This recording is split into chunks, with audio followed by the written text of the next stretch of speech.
évidemment, c'est super important. On a 650 magasins en France, donc évidemment, le Drive to Store, c'est le cœur du business chez Intersport.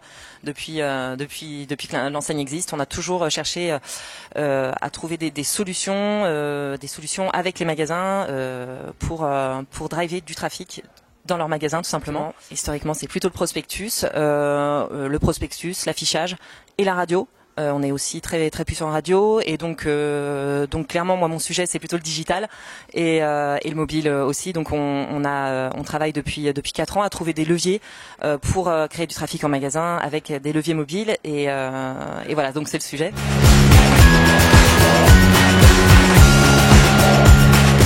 Ce partenariat, clairement, depuis 4 ans, il nous apporte une chose assez puissante, c'est le fait de pouvoir apporter une solution de communication en réaction avec le marché, avec les nouveautés qui sont présentes, qui arrivent en magasin. Donc clairement, le print nous permettait pas des usages de réactivité.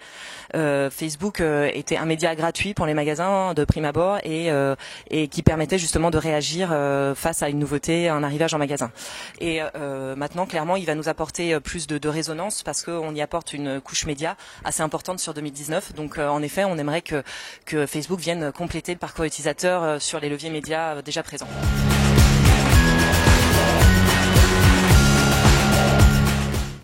Oui. Non seulement c'est accessible, puisque aujourd'hui on propose en effet des packs Facebook au magasin qui oscillent entre 100 et 500 euros maximum en fonction de la zone de chalandise et de la zone démographique. Ça a fait ses preuves notamment sur de l'organique déjà. On a déjà des coûts médias et organiques sur Facebook qui ont apporté leurs preuves en Drive to Store.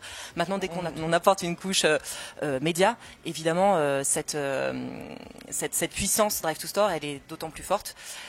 Toutefois, il faut toujours l'aborder dans la complémentarité. On est puissant sur la radio, sur le print, et le digital va apporter une couche complémentaire qui apporte en effet des résultats déjà probants.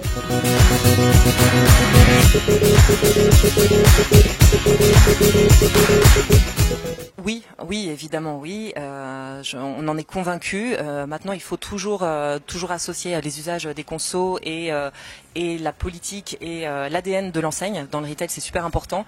Nous, chez nous, on est une coopérative et on pensera le mobile avant tout par les usages B2C, enfin les usages des consommateurs, mais aussi les usages de nos magasins et de nos propriétaires de magasins. Donc, à la fois pour fluidifier le business, mais aussi à la fois pour fluidifier des leviers de communication, comme on a pu l'évoquer lors de la table ronde.